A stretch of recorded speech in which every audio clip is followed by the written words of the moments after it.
नमस्कार, मैं Sandeep Kumar new Bharat study and technology channel पर आपका स्वागत करता हूं।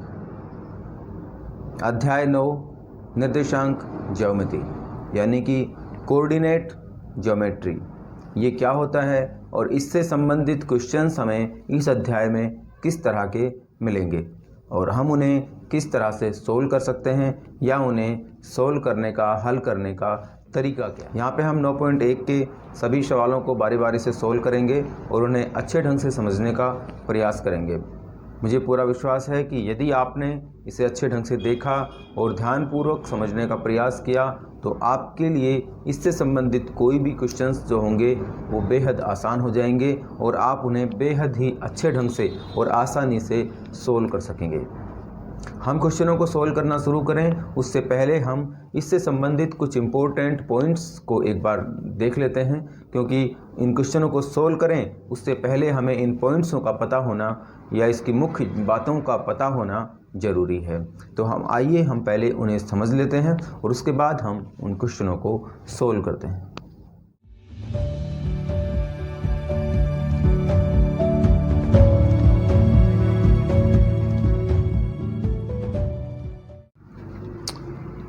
निर्देशांक ज्यामिति अध्याय 9 हम इसमें पढ़ेंगे। देखिए कौन कौन से पॉइंट्स हम इसमें पढ़ेंगे। वो है फर्स्ट एक्स अक्ष। एक्स अक्ष किसे कहा जाता है। दूसरा पॉइंट वाई अक्ष। वाई अक्ष किसे कहते हैं। थर्ड पॉइंट मूल बिंदु। मूल बिंदु। मूल बिंदु क्या होता है। और चौथा निर्देशांक। निर्देशांक। निर्देशांक क्या होता है। और उसके बाद हम पढ़ेंगे दो बिंदुओं के बीच दूरी। दो बिंदुओं के बीच दूरी। अध्याय 9.1 में हमें क्वेश्चनों को सोल्व करें उससे पहले इन सभी बातों को अच्छे ढंग से अच्छे ढंग से पता होना जरूरी है कि एक्स अक्ष क्या होता है, वाई अक्ष किसे कहते हैं, मूल बिंदु क्या होता है, निर्देशांक किसे कहते हैं और दो बिंदुओं के बीच की दूरी कैसे निकालते हैं। इन्हें समझने के बाद हम आसानी से आपका जो चैप्टर 9 है उसके सभी क्वेश्चनों को आसानी से सोल्व कर पाएंगे। तो हम देखिए सबसे पहले देखते हैं कि एक्स अक्ष क्या होता है। मान लीजिए कि कोई एक समतल है, प्लेन है, उस पे कोई एक रेखा खींची हुई है सीधी ऐसे और एक दूसरी रेखा खींची हुई है खड़ी रेखा इस तरह से। तो जो ये तिरछी रेखा है जिसे हम क्षैतिज रेखा भी कह सकते हैं, इसे कहा जाता है एक्स अक्ष। इसे कहा जाता है एक्स अक्ष। इसे एक्स डैश और इसे ओ लिखा जाता है। यदि किसी समतल पे दो रेखाएं इस तरह से लंबवत हैं तो इस खड़ी रेखा को वाई अक्ष कहते हैं और इस तिरछी या क्षैतिज रेखा को एक्स अक्ष कहा जाता है। इसे एक्स ओ एक्स डैश लिखा जाता है और इस खड़ी रेखा को वाई ओ वाई डैश लिखा जाता है। ठीक है, तो एक्स अक्ष कौन सा हो गया। एक्स अक्ष हो गया एक्स ओ एक्स डैश। ये क्या रहेगा आपका एक्स अक्ष रहेगा। दूसरा देखिए वाई अक्ष। वाई अक्ष रहेगा Y O Y dash. Y O Y dash.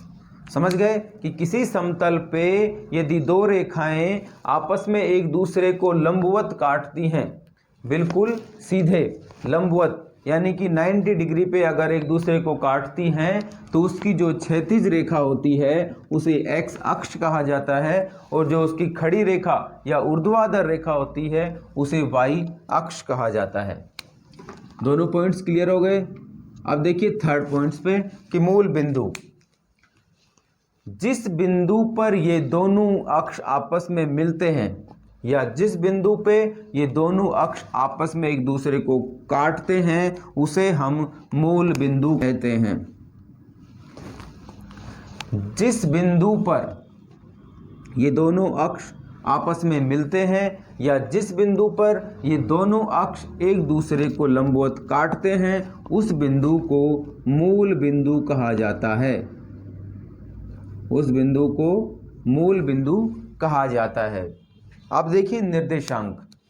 निर्देशांक इस बिंदु के जो निर्देशांक होते हैं, मूल बिंदु के जो निर्देशांक होते हैं वो होते हैं 0 0। क्या होते हैं? 0 0। यानी कि यहाँ पे x और y के लिए दोनों का मान 0 0 होता है। या आपसे कहा जा सकता है कि मूल बिंदु के निर्देशांक 0 0 होते हैं। या आपसे पूछा जा सकता है कि मूल बिंदु के निर्देशांक क्या होते हैं, तो आप बताएंगे कि मूल बिंदु के जो निर्देशांक होते हैं वो 0 0 होते हैं। यानी कि यहाँ पे x का जो मान है वो भी 0 होगा और जो y का मान है वो भी 0 होता है। ठीक है। निर्देशांक लिखते समय हम पहले x का मान लिखते हैं और उसके बाद हम y का मान लिखते हैं। ये हो गया निर्देशांक। अब देखिए, यदि x अक्ष में हम y से दायां तरफ देखें तो वहाँ पे x अक्ष का जो मान होता है वो धनात्मक होता है, वो धनात्मक होता है। और जो x अक्ष का मान y अक्ष के बाईं तरफ होता है वो ऋणात्मक होता है, यानी कि माइनस में होता है। समझ गए? यानी कि इसे हम लिख सकते हैं कि इसका जो मान होगा वो यहाँ 0 से अगर शुरू होता है तो उसका मान 1, इसे 2, इसे 3, इसे 4 और इसे 5 ऐसे बढ़ते हुए क्रम में लिखेंगे कि x अक्ष का जो मान होता है वो दाईं तरफ धनात्मक होता है और इसी तरीके से जो बाईं तरफ होगा वो x अक्ष का मान ऋणात्मक होगा, यानी कि -1, -2, -3, -4, -5। समझ में आ गया कि भाई मूल बिंदु से जो दाईं तरफ होता है तो वहाँ पे x अक्ष के मान धनात्मक होंगे और जो बाईं तरफ होता है वहाँ पे x अक्ष के मान ऋणात्मक होंगे। इसी तरीके से जो y अक्ष होता है उस y अक्ष के x अक्ष के जो ऊपर की तरफ होता है वहाँ पे y के सभी मान धनात्मक होते हैं। वहाँ पे y अक्ष के सभी मान धनात्मक होते हैं, यानी कि +1, +2, +3, +4 और +5। इसी तरह से इसी क्रम में वो आगे बढ़ते जाते हैं। ठीक है। अब हम देखें कि जो x अक्ष से नीचे की तरफ है वहाँ पे y के मान सभी ऋणात्मक होते हैं, यानी कि माइनस में होते हैं। इसे हम लिख सकते हैं कि -1, -2, -3, -4 और ऐसे ही आगे बढ़ते रहेंगे।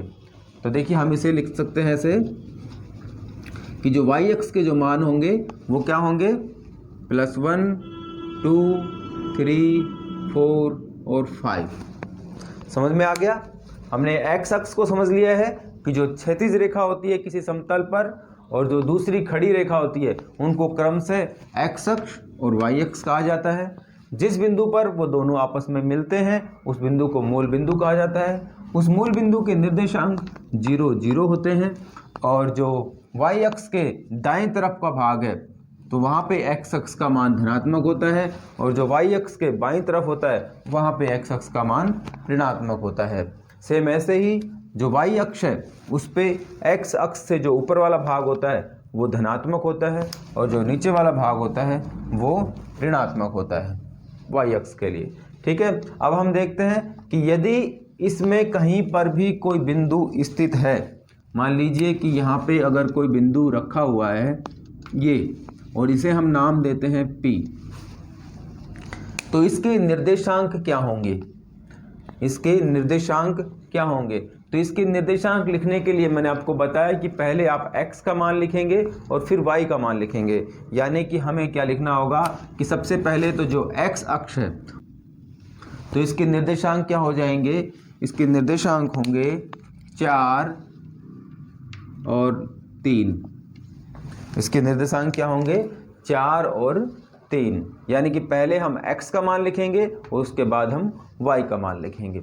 सेम ऐसे ही यदि मान लीजिए कि कोई बिंदु आपको यहाँ दिया गया है, मान लीजिए कि कोई बिंदु आपको यहाँ दिया गया है और इसे हम नाम दे देते हैं Q, तो इसके निर्देशांक क्या होंगे? आप देखेंगे कि यहाँ पे x अक्ष है, ये x अक्ष आपको दिया गया है, तो इस बिंदु से देखिए कि ये जो दूरी है वो कितनी है? 4, यानी कि -4। और यहाँ से देखेंगे तो यहाँ से भी y अक्ष से भी इसकी दूरी कितनी है? 4। तो इसे x अक्ष का मान कितना है? -4 और y अक्ष का मान भी कितना है? -4। तो ये इसके निर्देशांक बिंदु हो जाएंगे Q के। समझ में आ गया कि यहाँ पे x अक्ष का मान -4 है और यहाँ पे y अक्ष का मान -4 है। यहाँ पे देखेंगे कि x अक्ष का मान 4 है और यहाँ पे y अक्ष का मान 3 है, तो इसे 4 और 3 लिखा और यहाँ पे हमने -4 और -4 लिखा। ये हो गई निर्देशांक। अब देखिए दो बिंदुओं के बीच की दूरी कैसे निकालते हैं। तो मान लीजिए कि यहाँ पे कोई बिंदु है P और यहाँ पे कोई बिंदु है Q, तो इन दोनों के बीच की दूरी हमें निकालनी हो, इन दोनों के बीच की दूरी अगर हमें निकालनी है तो वो कैसे निकालेंगे? तो देखिए हम अगर यहाँ पे इस बिंदु के निर्देशांकों को हम यहाँ पे x1 y1 लिख लें और इस बिंदु के निर्देशांकों को x2 y2 लिख दें, तो इन दोनों के जो बीच की दूरी होगी, यानी कि इन दोनों के जो बीच की दूरी होगी वो क्या होगी, वो कैसे निकालते हैं? यही इस चैप्टर में मुख्य पॉइंट है कि दो बिंदुओं के बीच की दूरी। तो देखिए हम इसे P और Q लिखें, यानी कि P से Q की दूरी, P से Q की जो दूरी होगी वो क्या होगी कि हम x1 माइनस x2 करें, x1 माइनस x2 लिखें और फिर उसका स्क्वायर करें, प्लस इसी तरीके से y1 माइनस y2 करें, y1 माइनस y2 करें और फिर उसका स्क्वायर करें और फिर उसके बाद हम उसका अंडर रूट कर दें। तो ये होगा दो बिंदुओं के बीच की दूरी निकालने का सूत्र या दो बिंदुओं के बीच की दूरी निकालने का फॉर्मूला। देखिए इसे आप ऐसे भी पढ़ सकते हैं, यदि हमने P से Q की दूरी निकाली है, P से Q की दूरी निकाली है, तो हमने लिखा इसे PQ और x1 minus x2 y1 minus y2 लिखा। यदि हमें ऐसा कहा जाए कि भाई Q से P की दूरी निकालिए, तो Q से P की दूरी भी सेम ही होगी, तो आप देखिए इसे ऐसे भी लिख सकते हैं कि Q से P की जो दूरी होगी तो हम इसे लिख सकते हैं x2 माइनस x1 का square plus y2 minus y1 का स्क्वायर और उसका अंडर रूट। कहने का मतलब ये है कि जब भी आप दो बिंदुओं के बीच की दूरी निकालेंगे तो उसमें आपको सिर्फ एक निश्चित क्रम ध्यान रखना है कि या तो आप पहले वाले बिंदुओं में से दूसरे वाले बिंदुओं को घटाएं या फिर दूसरे वाले बिंदुओं में से पहले वाले बिंदुओं को घटाएं। जैसे कि हमने यहाँ पे किया, x1 में से x2 को घटाया, y1 में से y2 को घटाया, तो या तो आप ऐसे कर लें या फिर x2 में से x1 घटाया, y2 में से y1। ये क्रम आपको ध्यान रखना है, ये नहीं है कि हम यहाँ पे x1 में से x2 कर लिया और यहाँ पे y2 में से y1 कर लिया, ऐसा नहीं, एक निश्चित क्रम करना है। तो इसी क्रम में जब हम इसे सोल्व करेंगे तो इन दोनों के बीच की दूरी हम निकाल सकेंगे। अब हम यहाँ पे क्वेश्चंस करते हैं, आपके अध्याय 9 के जो भी सभी क्वेश्चंस हैं उन्हें हम सोल्व करेंगे। यहाँ पे लिख लीजिए कि मूल बिंदु के जो निर्देशांक होते हैं वो होते हैं 0 0, ठीक है। और निर्देशांक हमने पढ़ लिया है कि किसी बिंदु के निर्देशांक यदि x y है तो उन्हें कैसे निकाला जाता है, ठीक है। और उसके बाद दो बिंदुओं के बीच की दूरी, और अब हम अपना टॉपिक जो है निर्देशांक ज्योमेट्री, इसके क्वेश्चनों को सोल्व करते हैं। क्वेश्चन नंबर फर्स्ट देखिए, क्वेश्चन नंबर फर्स्ट में आपको कहा गया है कि दी गई आकृति से बिंदुओं P, Q, R और S इनके निर्देशांक ज्ञात कीजिए। यानी कि हमें इनके P, Q, R, S के निर्देशांक बताने हैं।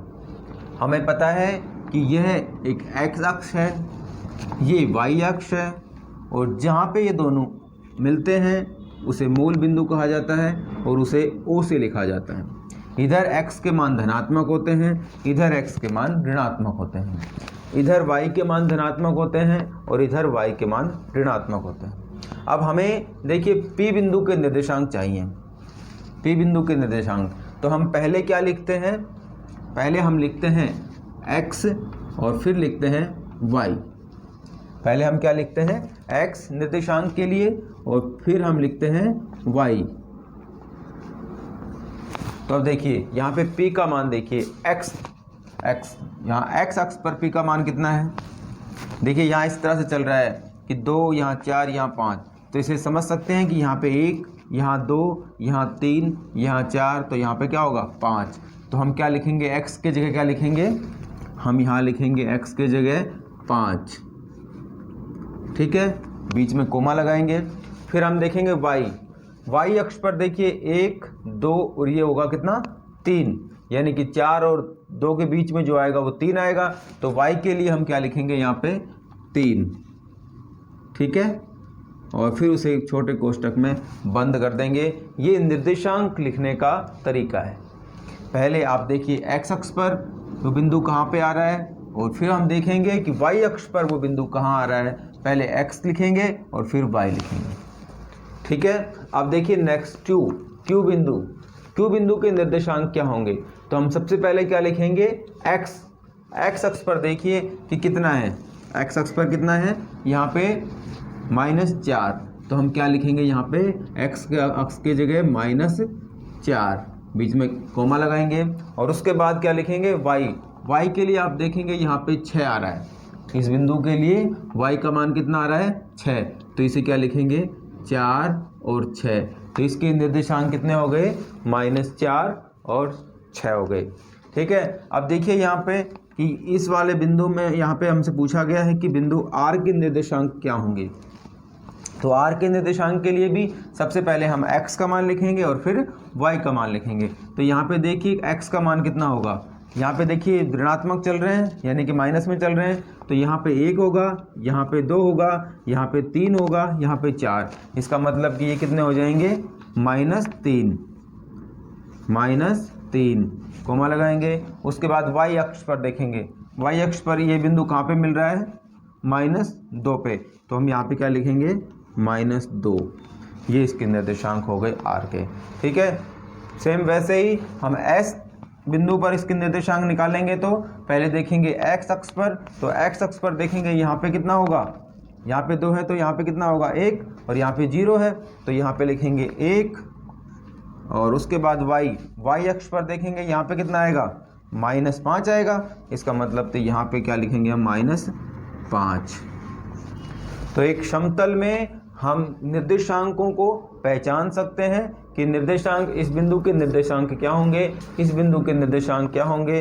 किसी भी बिंदु के हम निर्देशांक बता सकते हैं। यदि मान लीजिए कि यहाँ पे कोई बिंदु होता तो हम क्या करेंगे, इसे यहाँ से मिला के देखेंगे और इसे यहाँ से मिला के देखेंगे। तो आप पाएंगे कि इसके निर्देशांक x का मान 2 है और y का मान भी 2 है। तो इसके निर्देशांक कितने हो जाएंगे 2 और 2। समझ में आ गया निर्देशांक पहचानना या निर्देशांक किन्हें कहा जाता है। अब देखिए जो ये फर्स्ट, इसके जो 4 भाग बने हैं इसे कहा जाता है फर्स्ट भाग, या इसे कहा जाता है फर्स्ट क्वाड्रेट। ठीक है, इसे कहा जाता है सेकंड क्वाड्रेट यानी सेकंड भाग, और इसे कहा जाता है थर्ड क्वाड्रेट यानी कि थर्ड भाग, और इसे कहा जाता है फोर्थ क्वाड्रेट यानी कि चौथा भाग। या हिंदी में इसे बोलें तो इसे प्रथम चतुर्थांश कहा जाता है, प्रथम चतुर्थांश कहा जाता है। इसे द्वितीय चतुर्थांश कहा जाता है, इसे तृतीय चतुर्थांश कहा जाता है, और इसे चतुर्थ चतुर्थांश कहा जाता है, चतुर्थ चतुर्थांश कहा जाता है। समझ में आ गया कि यदि आपसे कहा जाए कि भाई फर्स्ट चतुर्थांश में x और y के मान कैसे होते हैं, x और y के मान कैसे होते हैं, तो आप बता सकते हैं कि यहाँ पे x के मान सभी धनात्मक होंगे और यहाँ पे भी y के मान कितने होंगे, धनात्मक। तो इसका मतलब कि जो प्रथम चतुर्थांश होता है वहाँ x और y के जो मान होते हैं वो सभी धनात्मक होते हैं। ठीक है, अब देखिए यहाँ पे आइए, यहाँ पे x के मान ऋणात्मक हैं और y के मान सभी धनात्मक होंगे। तो इसे क्या करेंगे हम कि द्वितीय चतुर्थांश में जो x और y के मान होते हैं, द्वितीय चतुर्थांश में x के जो मान होंगे वो माइनस में होंगे और जो y के जो मान होंगे वो धनात्मक होंगे। ठीक है, तो इसे आप ऐसे लिख सकते हैं। उसके बाद देखिए कि थर्ड चतुर्थांश में, आप यहाँ थर्ड चतुर्थांश में देखेंगे कि y के मान भी माइनस में है और x के मान भी माइनस में है। तो जो थर्ड चतुर्थांश होता है वहाँ पे दोनों ही x और y दोनों के मान ही ऋणात्मक होते हैं। ठीक है, दोनों के मान ऋणात्मक होते हैं। और उसके बाद चतुर्थ चतुर्थांश में देखेंगे कि यहाँ पे x के मान तो सभी धनात्मक हैं, लेकिन जो y के मान आ रहे हैं वो सभी ऋणात्मक हैं। तो ये चीज़ भी आप ध्यान रखें कि यदि आपको बताया जाए कि भाई प्रथम चतुर्थांश में कोई बिंदु है, तो आप बता सकते हैं कि प्रथम चतुर्थांश में दोनों बिंदुओं के मान जो होंगे वो धनात्मक होंगे। जो थर्ड चतुर्थांश है उसमें दोनों के मान कैसे होंगे, ऋणात्मक होंगे, और आप इसे समझ भी चुके हैं कि कैसे होंगे। इसी तरीके से जो सेकंड चतुर्थांश है उसमें x का जो मान होगा वो तो ऋणात्मक होगा और जो y का मान होगा वो धनात्मक होगा। इसी तरीके से जो चतुर्थ चतुर्थांश है उसमें आप देखेंगे कि जो x का मान है वो तो धनात्मक होगा और जो y का मान है वो ऋणात्मक होगा। ठीक है, अब हम अगला क्वेश्चन देखते हैं। अगला क्वेश्चन में कहा गया है कि निम्नलिखित निर्देशांकों वाले बिंदुओं को आलेखित कीजिए। यानी कि हमें यहाँ पे इन सभी बिंदुओं को इंगित करना है, यानी कि हमें उन सभी बिंदुओं को यहाँ पे लिखना है। तो हम देखेंगे कि जो फर्स्ट बिंदु है 1 और 2, यानी कि यहाँ पे x का मान कितना है 1 और y का मान कितना है 2। तो हम देखेंगे फर्स्ट जो है कि 1 और 2, यानी कि x का मान 1 होना चाहिए और y का मान +2 होना चाहिए। तो ये दोनों कहाँ पे जाके मिलेंगे, यानी कि यहाँ से ये आ गया यहाँ और ये आ गया यहाँ पे। तो ये जो बिंदु होगा वो होगा 1 और 2। इसके जो निर्देशांक होंगे वो होंगे 1 और 2। समझ में आ गया कि भाई हमें अगर ये कहा जाए कि भी इस बिंदु को यहाँ पे इंगित करिए कि ये मूल बिंदु कहाँ पे स्थित होगा, तो हम क्या लिखेंगे कि x देखेंगे, x बराबर 1 है तो यहाँ पे 1 हो गया, और y बराबर कितना था 2, तो y की जगह देखेंगे 2। ये दोनों बिंदु जहाँ मिल रहे हैं वही उसका मूल बिंदु, ये वही उसका निर्देशांक बिंदु कहलाएगा। दूसरा बिंदु देखिए -1 और 3, यानी कि x का मान हम देखेंगे -1, x का जो मान होगा वो -1 यहाँ होगा और जो y का मान होगा +3, यानी कि वो यहाँ होगा। तो हम इसे ऐसे लिख सकते हैं कि ये हो गया यहाँ पे -1 और ये हो गया 3। तो इसका मतलब कि जो ये बिंदु होगा वो क्या होगा -1 और 3, ये इस बिंदु के निर्देशांक होंगे।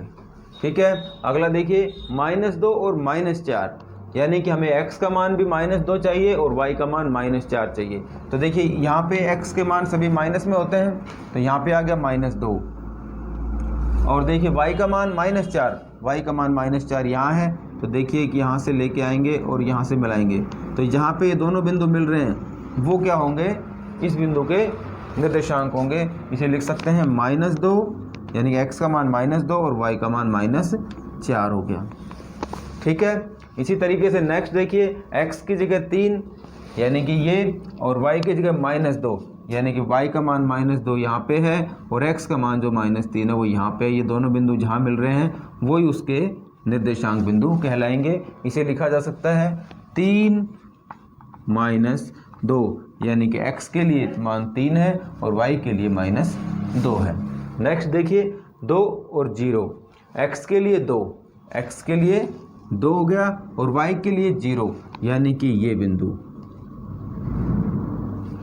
ये जो बिंदु होता है ये होता है 0 और 0।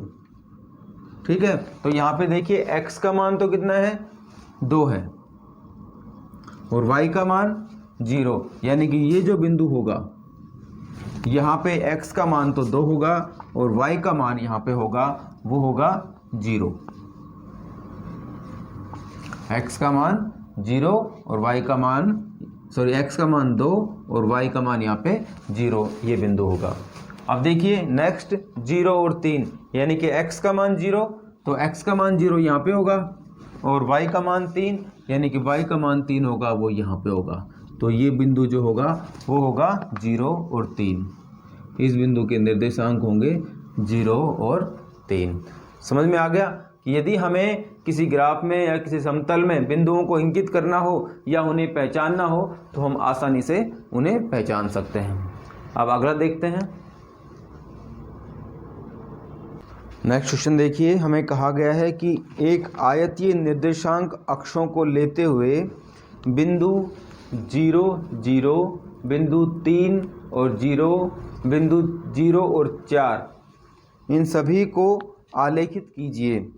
यदि OPQR, यदि OP और QR एक आयत है तो Q के निर्देशांक ज्ञात कीजिए।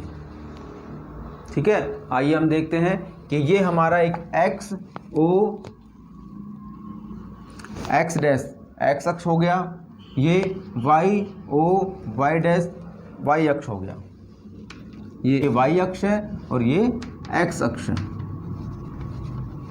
ठीक है, हमें कहा गया है कि भाई बिंदु O जहाँ पे कि 0, 0 x और y के मान 0 हों। आपको पता है कि जो दोनों अक्ष जहाँ मिलते हैं उसे मूल बिंदु कहा जाता है और वहाँ पे उनका मान 0, 0 होता है। यानी कि हम यहाँ पे लिख सकते हैं कि जो इसके मान होंगे वो कितने होंगे, 0, 0, 0, 0। इस बिंदु के जो जिसे O लिखा जाता है, मूल बिंदु को O लिखा जाता है, तो उसके निर्देशांक क्या होंगे, 0, 0। उसके बाद देखिए इसे हमने लिख दिया O। उसके बाद कहा गया है कि बिंदु P है जहाँ पे x का मान 3 और y का मान 0, यानी कि x का मान तो हो गया 3 और y का मान 0, यानी कि y का मान 0 यहाँ पे होगा। तो इस बिंदु को लिख सकते हैं 3 और 0, इसे लिखा जाएगा 3 और 0। ठीक है, यहाँ पे x बराबर कितना, 3 और y बराबर 0। इस पे y का मान 0 रहेगा क्योंकि 0 से स्टार्ट होगा, यहाँ पे 1 आएगा। तो x का मान इसके प्रत्येक बिंदु पर जो होगा x अक्ष पर, y का मान जो होगा वो यहाँ पे 0 होगा। तो जब हमने यहाँ पे x 3 किया तो यहाँ पे y का मान तो 0 आएगा क्योंकि ये ऊपर बढ़ा ही नहीं है। तो यहाँ पे x का मान 3 और y का मान 0 होगा। ठीक है, नेक्स्ट देखिए R, इस बिंदु को नाम दिया गया है P, तो हम इसे नाम दे देते हैं P। ठीक है, उसके बाद R है जहाँ पे x का मान 0 होगा, तो इसका मतलब कि यहाँ पे x का मान 0 होता है तो इसके प्रत्येक बिंदु पर x का मान 0 होगा, क्योंकि अगर x इधर बढ़ेगा तो प्लस में बढ़ेगा, इधर बढ़ेगा तो माइनस में बढ़ेगा। अगर वो इस रेखा पे रहेगा, इस अक्ष पे रहेगा तो वहाँ पे x का मान हमेशा 0 आएगा। तो x का मान तो 0 हो गया और y का मान 4, तो इसका मतलब कि y की तरफ बढ़ेंगे हम तो यहाँ पे आएगा ये बिंदु, वो बिंदु यहाँ पे आएगा R बिंदु। तो इसे हम लिख सकते हैं इस 0 और 4, 0 और 4, ये हो गया। ठीक है, उसके बाद कह रहा है कि अगर OPQR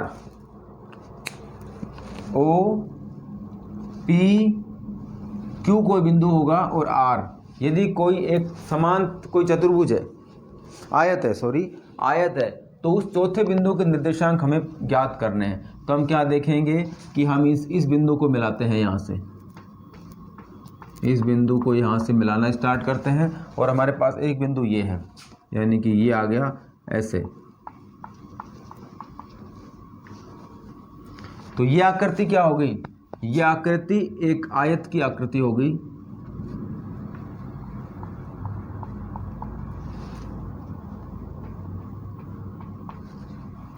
तो हमें इस बिंदु के निर्देशांक ज्ञात करने हैं कि इस बिंदु के निर्देशांक क्या होंगे। यह एक आयत बन गया भाई, हमने जब O P और इस बिंदु को नाम दिया गया है Q, इस बिंदु को नाम दिया गया है Q, कि यदि इन चारों बिंदुओं को मिलाया जाता है तो एक आयत बनता है और हम देख रहे हैं कि ये एक आयत बन गया है। तो हमें इस Q बिंदु के निर्देशांक बताने हैं जो कि हमने पहले वाले क्वेश्चन में किए थे। कि यहाँ पे देखेंगे कि x का मान कितना है 3 और y का मान कितना है 4, तो ये ही इसके निर्देशांक हो जाएंगे। क्या हो जाएंगे 3 और 4। x की जगह हम लिखेंगे 3 और y की जगह हम लिखेंगे 4, तो यही x के निर्देशांक कहलाएंगे। यही इसका आंसर होगा। ठीक है, समझ में आ गया। वही सेम बातें जो हमने पहले वाले क्वेश्चन में करे हैं। तो अब हम अगला क्वेश्चन देखते हैं। क्वेश्चन नंबर 4 देखिए अब हम इन सभी पॉइंटों को, इन सभी बिंदुओं को यहाँ पे इंगित करेंगे और फिर कहा गया है कि इन सभी को जब आपस में मिलाया जाता है तो कौन सी आकृति बनती है। हमें पता है कि ये x अक्ष है, ये y अक्ष है, ये मूल बिंदु है। मूल बिंदु पर जो x और y के मान होते हैं वो 0 और 0 होते हैं। इधर x का मान होगा वो किस क्रम में चलेगा, प्लस यानी कि धनात्मक में। इसे हम लिख सकते हैं 1, 2, 3 और 4। इधर जो y के मान चलते हैं वो धनात्मक होते हैं, यानी कि इसे हम लिख सकते हैं 1, 2, 3, 4। यहाँ पे 0, यहाँ पे x का और y का मान दोनों का 0 होता है। यहाँ पे देखेंगे तो आप देखेंगे कि ये भी चलते हैं माइनस में, तो यहाँ पे -1 होगा, यहाँ पे -2 होगा, यहाँ पे -3 होगा और यहाँ पे -4 होगा। इसी तरीके से यहाँ पे देखेंगे -1 y का मान, -2 और -3, इस क्रम में ये होगा। ठीक है, तो हमें क्या करना है कि हमें -1 और 0 देखना है। फर्स्ट -1 और 0, यानी कि 1 का मान माइनस, x का मान -1 और y का मान 0। इसका मतलब कि यहाँ पे x का मान तो कितना है 0, सॉरी x का मान तो -1 है यहाँ पे और y का मान यहाँ पे 0 रहेगा। ये जो बिंदु है यहाँ पे ये बिंदु रहेगा -1 और 0, -1 और 0। यहाँ की x का मान तो आ गया यहाँ पे -1 और जो y का मान होगा वो इस x अक्ष पर प्रत्येक बिंदु पर 0 होगा, क्योंकि अगर वो इधर बढ़ता है तो प्लस में बढ़ेगा और इधर बढ़ेगा तो माइनस में बढ़ेगा और यहाँ पे रहेगा इस रेखा पे तो y का मान सदा 0 रहेगा। ठीक है, तो ये बिंदु हो गया -1 और 0। दूसरा देखिए 1 और 0, यानी कि x का मान तो 1 धनात्मक और y का मान फिर से 0। इसका मतलब कि वो बिंदु होगा यहाँ पे, वो बिंदु होगा यहाँ पे। इसे लिख सकते हैं x का मान 1 और y का मान 0। ठीक है, अब थर्ड देखिए 1 और 1, यानी कि x का मान भी 1 हो धनात्मक और y का मान भी धनात्मक 1 हो। इसका मतलब कि वो बिंदु आएगा यहाँ पे, वो बिंदु आएगा यहाँ पे। और इसे लिख सकते हैं हम 1 और 1, यानी कि x का मान भी 1 और y का मान भी 1 आएगा। उसके बाद देखिए x का मान 0 और y का मान 2, यानी कि x का मान कितना होगा 0, तो x का मान तो हो गया 0 और y का मान 2, यानी कि 2 यहाँ पे आएगा। ठीक है, तो इसे का कैसे लिख सकते हैं कि x का मान तो 0 हो गया और y का मान 2 होगा। ये इसके निर्देशांक बिंदु होंगे। उसके बाद देखिए -1 और 1, यानी कि x का मान -1 होगा और y का मान +1 होगा। तो हम यहाँ पे देखेंगे कि ये बिंदु यहाँ आएगा, जहाँ पे कि x का मान तो है -1 और y का मान 1 है। समझ में आ गया कि भाई हमने इन सभी बिंदुओं को यहाँ पे इंगित कर दिया है, नोट कर दिया है। अब क्या कहा गया है कि यदि इन सभी बिंदुओं को आपस में मिलाया जाता है, कि यदि इन सभी बिंदुओं को आपस में मिलाया जाता है तो जो बनने वाली आकृति है वो क्या होगी।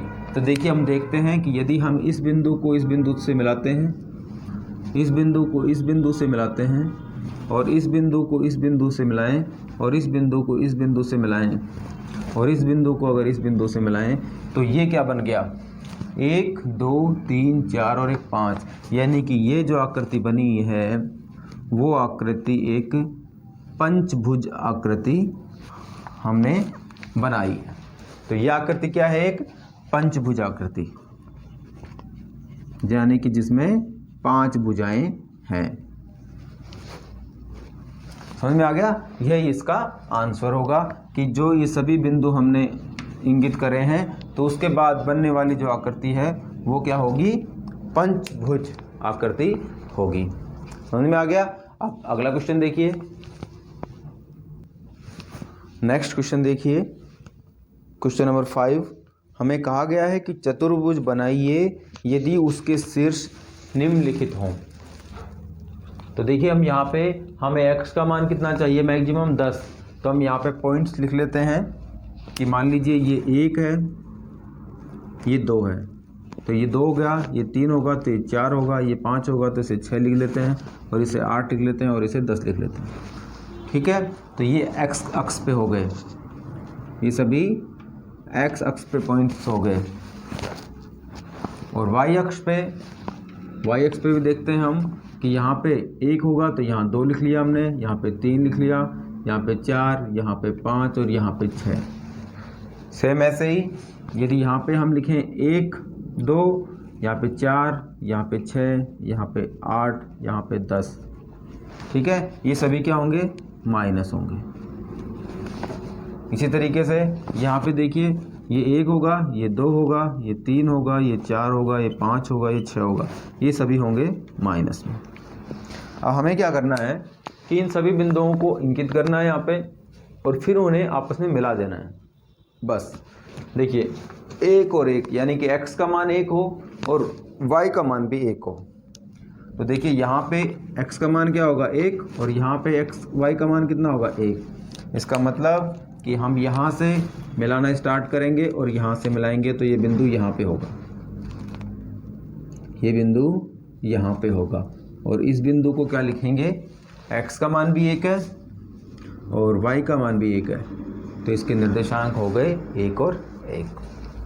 अगला देखिए 2 और 4, x का मान कितना लेना है हमें, 2, और y का मान कितना लेना है, 4, यानी कि ये 2 और ये 4, यानी कि यहाँ पे पॉइंट होगा। ये पॉइंट कहाँ पे होगा, यहाँ पे इसे लिखेंगे हम 2 और 4, ठीक है। अगला पॉइंट देखिए 8 और 4, यानी कि x के जगह हमें 8 लेना है और y के जगह हमें 4 लेना है। तो यानी कि ये आएगा यहाँ पे, इसका मान 8 और उसका मान आएगा 4, यानी कि ये आएगा यहाँ पे। इसे आप ऐसे भी लिख सकते हैं कि ये जो 4 आएगा वो यहाँ पे आएगा और ये जो 8 आएगा वो यहाँ पे आएगा, ठीक है। तो इस बिंदु के निर्देशांक क्या होंगे, इस बिंदु के निर्देशांक होंगे x के जगह 8 और y के जगह 4, ये इस बिंदु के निर्देशांक हो गए।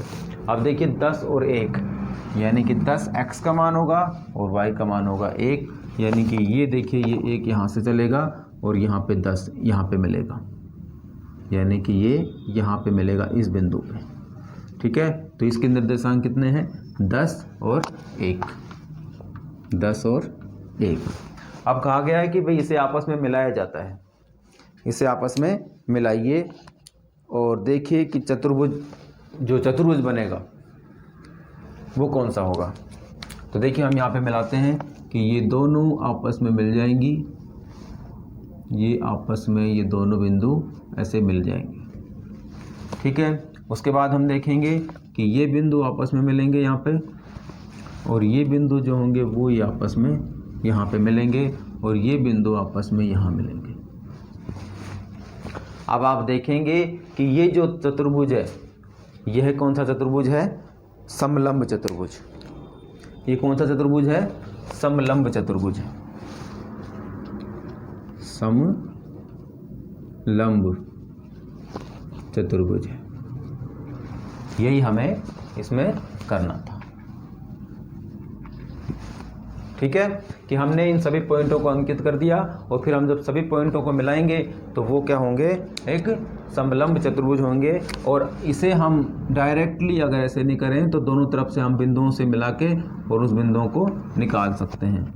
ये हो गया, ये बिंदु यहाँ पे होगा और ये बिंदु यहाँ पे होगा, ठीक है। अब इसका जो सेकंड क्वेश्चन है वो देख लेते हैं। सेकंड क्वेश्चन में कहा गया है कि भाई आपको कुछ पॉइंट्स दिए गए हैं, -2, -4 और 2, और उसके बाद दिया गया है -6 और -2, -6 और -2, और उसके बाद दिया गया है -4 और -6। इन सभी बिंदुओं को हम यहाँ पे इंगित करेंगे और फिर उसके बाद हम उन सभी पॉइंट्सों को मिलाएंगे और फिर देखेंगे कि वो चतुर्भुज किस प्रकार का बन रहा है। तो सेम वैसे ही है जैसे हमने इस क्वेश्चन को किया है, आप इस क्वेश्चन को स्वयं करेंगे और इसे अच्छे तरीके से समझेंगे। ठीक है, तो अब हम देखेंगे अगले जो इसके क्वेश्चंस हैं वो नेक्स्ट क्लास में देखेंगे। तब तक के लिए आप इसका अभ्यास करिए और इसे अच्छे तरीके से रिवाइज करिए और समझने का प्रयास करिए।